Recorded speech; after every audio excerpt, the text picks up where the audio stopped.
हम ही को कातिल कहेगी दुनिया, हमारा ही कत्लेआम होगा। हम ही कुएं खोदते फिरेंगे, हम ही पे पानी हराम होगा। सभापति महोदय, सन 1947 में दिल्ली की जामा मस्जिद की तारीखी सीढ़ियों पर खड़े होकर के भारत रत्न मौलाना अबुल कलाम आजाद साहब ने कहा था कि मुसलमानों कहां जा रहे हो, यह है तुम्हारा मुल्क, यहां तुम्हारे आबाओ अजदाद की कब्रें हैं। उस वक्त मौलाना आजाद की ये सदाएं सुन करके लोगों ने अपने सरों की गठरियां उतार करके रख दी थी। आज उसी दिल्ली में मौजूद देश की संसद में एक बिल आया है जो हमसे उसी जामा मस्जिद की सीढ़ियों के सबूत मांगेगा, जो उन्हीं सीढ़ियों के पास अपनी कब्र में सोए हुए मौलाना आजाद को फिर से कब्र से सदा देनी पड़ेगी कि ये जो कब्र है वो मेरी कब्र है, ये किसी सरकार की जागीर नहीं है। सभापति महोदय, मैं जहां खड़ा हूं इसी संसद भवन के सामने सड़क के उस पार अपनी कब्र में सोए हुए भारत के पूर्व राष्ट्रपति फखरुद्दीन अली अहमद की कब्र है। शायद अब उस कब्र से भी सदाएं आए कि ये कब्र मेरी कब्र है, ये सरकार की जागीर नहीं है। सभापति महोदय, मैं वक्फ कानूनों में किए जा रहे संविधान विरोधी बदलावों के खिलाफ बोलने के लिए खड़ा हुआ हूं। संविधान का आर्टिकल 14 हो, 29 हो, 30 हो, चीख चीख कर कहता है कि देश में सब बराबर के हकदार हैं। आर्टिकल 26 कहता है कि सबको अपने अपने मजहबी कामों के लिए मंदिर, मस्जिद, गिरजाघर, गुरुद्वारों का निर्माण करने का हक है और उसका रखरखाव का भी हक है। लेकिन डॉक्टर बाबा साहब अंबेडकर के संविधान को हर दिन कुचलने वाली ये सरकार देश के मुसलमानों से नफरत में इतनी अंधी हो गई है कि खुलेआम देश की संसद में देश सरकार के माइनॉरिटी मिनिस्टर साहब और होम मिनिस्टर साहब झूठ बोलते हैं और देश को गुमराह करते हैं, झूठ शब्द असत्य बोलते हैं। सरकार ने इस बिल का नाम उम्मीद रखा है। मंत्री जी कल से इसे देश के मुसलमानों के लिए नई उम्मीद बता रहे हैं। नहीं मंत्री जी, न तो यह बिल मुसलमानों के लिए नई उम्मीद है और न ही उम्मीद की नई किरण। सभापति महोदय, भाजपा ने पूरे देश में वक्फ के नाम पर कई सारे झूठ फैलाए हैं। आइए आज उनकी सच्चाई पर बात करते हैं। वक्फ ट्रिब्यूनल को ऐसे बताया जाता है जैसे वक्फ ट्रिब्यूनल कोई मजहबी खाप पंचायत हो। सभापति महोदय, जबकि सच्चाई यह है कि वक्फ ट्रिब्यूनल भी तो सरकारी न्यायिक विभाग है जिसमें सरकार द्वारा नियुक्त जज होते हैं, जिसमें प्रशासनिक अधिकारी होते हैं, कहीं ऊपर से थोड़ी आ गए। सभापति महोदय, देश के गृह मंत्री जी ने इसी सदन में कहा कि वक्फ ट्रिब्यूनल के फैसले के खिलाफ कोई कोर्ट नहीं जा सकता, जबकि सच यह है कि वक्फ एक्ट 1995 की धारा 83(9) के तहत हाई कोर्ट वक्फ ट्रिब्यूनल के फैसले की न सिर्फ समीक्षा कर सकता है बल्कि उसे बदल भी सकता है। सच तो यह है कि वक्फ बोर्ड खुद अपनी जमीनों के लिए कई सारी कोर्ट में मुकदमे लड़ रहा है। सभापति महोदय, दिल्ली की जिन 123 संपत्तियों को लेकर कल माइनॉरिटी मिनिस्टर, होम मिनिस्टर साहब और अभी आदरणीय नेता सदन बात कर रहे थे, आइए उनकी सच्चाइयों पे भी बात करते हैं। 1911 में जब अंग्रेजी हुकूमत ने कोलकाता के बजाय दिल्ली को राजधानी बनाने का फैसला किया तो रायसीना हिल्स के चारों तरफ जो मुसलमानों की ढेर सारी जमीनें थी उनको एक्वायर किया गया और लुटियन को इसकी तामीर की जिम्मेदारी सौंपी गई। सेंट्रल विस्टा की तरह लुटियन जोन का मेगा प्लान तैयार हुआ, लेकिन उस वक्त के मुसलमानों ने उस वक्त की अंग्रेजी हुकूमत से अपनी इबादत गाहों को बचाने के लिए लड़ाई लड़ी। मामला ब्रिटिश गवर्नमेंट तक पहुंचा। तब यह तय हुआ कि वो जो धार्मिक स्थल हैं उन्हें जस का तस रहने दिया जाएगा। इंडिया गेट के बगल वाली मस्जिद हो, जाब्तागंज, सुनहरी बाग मस्जिद हो, पार्लियामेंट रोड वाली मस्जिद हो, ऐसी 123 संपत्तियों के मैनेजमेंट के लिए 1913 में मुसलमान वक्फ वैलिडेशन एक्ट बना और उसके बाद एक नया शहर बसाया गया जिसे लुटियंस जोन का नाम दिया गया। फिर 1943-45 के बीच एक और समझौता हुआ आजादी से पहले उसके तहत काफी सारी वक्फ जायदादों को सुन्नी मजलिस औकाफ बनाकर उसके अंडर किया गया ताकि उसकी देखरेख की जा सके। गृह मंत्री जी 2 दिन से सदन में जो बात कह रहे हैं वो दरअसल 123 संपत्तियां उसी सुन्नी मजलिस औकाफ के तहत आती है। सभापति महोदय, आजाद भारत आजाद हुआ।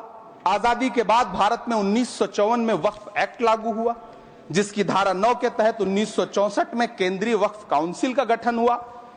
दिल्ली की वही 123 प्रॉपर्टीज को 1970 में सर्वे गजट करके गजट नोटिफाई किया गया। इसके निपटारे के लिए पूर्व प्रधानमंत्री इंदिरा जी के द्वारा 1974 में एक बर्नी कमेटी बनाई गई। बर्नी कमेटी ने 1976 में इन 123 संपत्तियों को दिल्ली वक्फ बोर्ड की संपत्ति होने की रिपोर्ट सौंपी।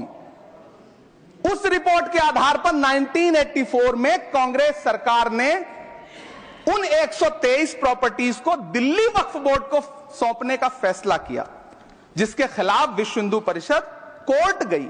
मामला 2011 तक पेंडिंग रहा। फिर 2011 में कोर्ट ने सरकार को आदेशित किया कि इसका निपटारा करो।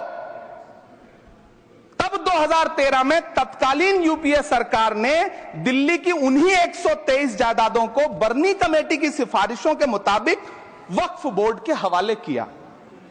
यही वो प्रॉपर्टीज हैं जिनके नाम से गृह मंत्री जी कल से कांग्रेस को कोस रहे हैं। फिर आई 2014 में भाजपा की सरकार, जो तब से इन जमीनों को हड़पने की साजिश कर रही है।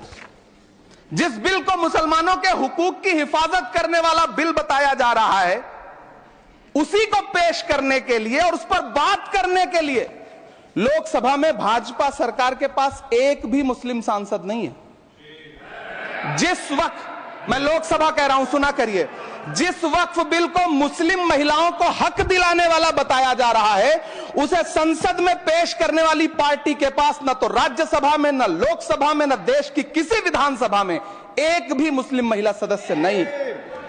कल किरण रिजिजू जी कह रहे थे कि रेलवे की जमीनें देश की जमीनें हैं, डिफेंस की जमीनें देश की जमीनें हैं। हां मंत्री जी, हैं, बिल्कुल हैं। ये जो वक्फ की जमीनें हैं, ये हमारे पुरखों ने धार्मिक कामों के लिए डोनेट किया है। तो हम भी तो इसी देश के नागरिक हैं, हम भी तो इसी देश के बेटे हैं। तो वक्फ की जमीनें भी तो इसी देश की जमीनें हैं, उनको पराया क्यों बोलते हैं आप? सभापति महोदय, अशफाकुल्लाह खान जब फैजाबाद की जेल में फांसी के फंदे पर झूल रहे थे, तो इसी देश की जमीन के लिए झूल रहे थे ना। सभापति महोदय, अंडमान की जेल में काला पानी की सजा काटकर अपनी जान देने वाले मौलाना फजले हक खैराबादी हो या शेर खान अफरीदी हो, वो भी तो इसी जमीन के लिए अपनी जान दे रहे थे ना। सभापति महोदय, पाकिस्तान के खिलाफ लड़ते हुए अपनी जान देने वाले महावीर चक्र विजेता ब्रिगेडियर उस्मान हो या पाकिस्तान के पैटर्न टैंक उड़ाने वाला परमवीर चक्र विजेता वीर अब्दुल हमीद हो, वो भी तो इसी जमीन के लिए अपनी जान दे रहा था ना। और मंत्री जी, मैं इस सदन में अलल ऐलान ये कहता हूं कि जब भी इस देश की जमीन को लहू की जरूरत होगी, आपसे 2 कदम आगे इमरान खड़ा मिलेगा। ये मैं आपसे यकीन दिलाते हुए कह रहा हूं। सभापति महोदय, मैं सरकार से कहना चाहता हूं, हमसे हमारी इबादत गाहें तो मत छीनिए ना, हमारे घरों पे बुलडोजर तो मत चलाइए ना, हमारी कब्रों में तो हमें सुकून से सोने दीजिए ना। सभापति महोदय, माइनॉरिटी मिनिस्ट्री का बजट कट करके, मुस्लिम बच्चों की स्कॉलरशिप बंद करके अब सरकार कह रही है कि हम वक्फ की आमदनी से गरीब मुसलमानों का भला करेंगे। गुजरात की बेटी बिल्किस के बलात्कारियों की रिहाई के बाद उन्हें माला पहनाने वाली लोगों के नेता ये कह रहे हैं कि यह बिल मुस्लिम महिलाओं को उनका हक दिलाएगा। धन्यवाद मोदी जी, क्या बढ़िया सौगातें मोदी दे रहे हैं आप। पहले हमें गुजराते मोदी दिया, आप सौगातें मोदी दे रहे हैं। लेकिन यह सरकार इतना याद रखे कि इसी ठसक के साथ देश की संसद में सीए का कानून भी लाया गया था और कहा गया था बड़े बड़े भाषण देकर के कि पड़ोसी देशों से हिंदू भाइयों को ला करके यहां नागरिकता दी जाएगी। लेकिन मैं आपके संज्ञान में लाता हूं सर कि पिछले इतने दिनों में इनसे नागरिकता लेने के लिए 2000 व्यक्ति भी नहीं आए, जबकि इसके उलट इन्हीं की सरकार में पिछले 10 साल में 15 लाख से ज्यादा भारतीयों ने भारत की नागरिकता छोड़ करके दूसरे देश में जाकर के बस गए। यह हुआ उस कानून का अंजाम। सभापति महोदय, इसी तरह की जिद के साथ किसानों के खिलाफ भी कानून लाए गए थे। जिस तरह आज वक्फ के फायदे गिनाए जा रहे हैं, उसी तरह से किसानों को भी कृषि कानूनों के फायदे गिनाए गए थे। लेकिन अंजाम क्या हुआ? 700 किसानों की शहादत लेने के बाद सरकार को अन्नदाता किसानों के सामने घुटने टेकने पड़े और कृषि कानून वापस लेने पड़े। जिल्ले इलाही, जमहूरियत जो है वो नफरत और ठसक से नहीं चलती है, अकड़ से नहीं चलती है, उसमें सबकी हिस्सेदारी जरूरी है। कल देश के माइनॉरिटी मिनिस्टर ने लोकसभा में खड़े होकर एक शेर सुनाया था कि मुझसे कोई बदगुमान न हो, तो मैं उन्हें एक शेर सुनाना चाहता हूं कि मैं आज जद पे हूं तो इतना खुशगुमान न हो, मैं आज जद पे हूं तो इतना खुशगुमान न हो, चराग सबके बुझेंगे हवा किसी की नहीं। नीतीश कुमार जी हो, चंद्रबाबू नायडू जी हो, चिराग पासवान जी हो, जयंत चौधरी जी हो, देवे गौड़ा जी हो, जीतन राम मांझी जी हो, सबको समझना पड़ेगा कि जब जंगल में आग लगती है तो न वो बरगद बचते हैं जो हवा को आंधी में तब्दील करते हैं, न वो बांस बचते हैं जो आपसी रगड़ से चिंगारी पैदा करते हैं। सभापति महोदय, जब देश को मनमोहन सिंह साहब जैसा काबिल प्रधानमंत्री मिलता है तो देश को आरटीआई जैसा एक्ट मिलता है, सेज जैसा एक्ट मिलता है, मनरेगा जैसा एक्ट मिलता है, लिबरलाइजेशन मिलता है, राइट टू एजुकेशन मिलता है, नेशनल फूड सिक्योरिटी एक्ट मिलता है। लेकिन जब देश को सौगातें मोदी मिलती है तो क्या मिलता है? सीए मिलता है, फॉर्म्स लॉ मिलता है, आर्टिकल 370 मिलता है, इलेक्टोरल बॉन्ड जैसा एक्ट मिलता है और वक्फ अमेंडमेंट एक्ट जैसे बिल देश को मिलते हैं। मुझे तो अपने हमवतन भाइयों से पूछना है कि आपको अपने बच्चों की तरक्की, खुशहाली और नौकरी की दरकार है या फिर मुसलमानों की दान की गई जमीनों को लूटकर धन्ना सेठों को देने की साजिश करने वाले कानून की? सभापति महोदय, यह सरकार रात के 3 बजे तक पूरे देश को जगा करके संसद में अपने ही नागरिकों को नीचा दिखाने के लिए वक्फ बिल ला रही थी, तो उधर रात के 1:30 बजे अमेरिका हम पर 26% टैरिफ लगा रहा था। सरकार की प्राथमिकताएं देश को पता। सभापति महोदय, मैं बहुत भावुक हूं आज, और मुझे अच्छा लगा कि आदरणीय नेता सदन जगत प्रकाश नड्डा जी ने बहुत अच्छी बातें भी की, मन से बातें की। क्योंकि उनके नाम में प्रकाश जुड़ा है तो मैं उनमें हमेशा एक रोशनी की किरण देखता हूं। मैं उनके सामने बहुत अदब से ये बात कहना चाहता हूं कि चरागों के सफर में दबदबा हो आंधियों का तो फिर अंजाम जुल्मत के सिवा कुछ भी नहीं होगा। ये दुनिया नफरतों के आखिरी स्टेज पर है, इलाज इसका मोहब्बत के सिवा कुछ भी नहीं होगा। मैं भावुक हूं, मेरी पलकें गीली हैं। अगर देश की एक बहुत बड़ी आबादी को लगता है कि आप उसका भला करने के लिए नहीं बल्कि उनकी इबादतगाहों, उनकी कब्रिस्तानों, उनकी खानकाहों को बर्बाद करने का बिल ला रहे हैं, तो फिर आप अगर समझाने में नाकामयाब रहे हैं तो यह आपकी नाकामयाबी है। पहले समझाइए, उसके बाद कोई बिल लेकर के आइए, तब शायद हम आपका इतनी पुरजोर तरीके से विरोध ना करें। लेकिन सभापति महोदय, मैं अंत में सिर्फ इतना कहना चाहता हूं कि इस बिल में जो भी पॉइंट्स दिए गए हैं, बॉम्सी पोर्टल देख लीजिए, सरकार का झूठ आपको पकड़ में आ जाएगा। हम डरे नहीं हैं, हम सिर्फ सरकार से अपील कर रहे हैं कि हमें अपना समझिए।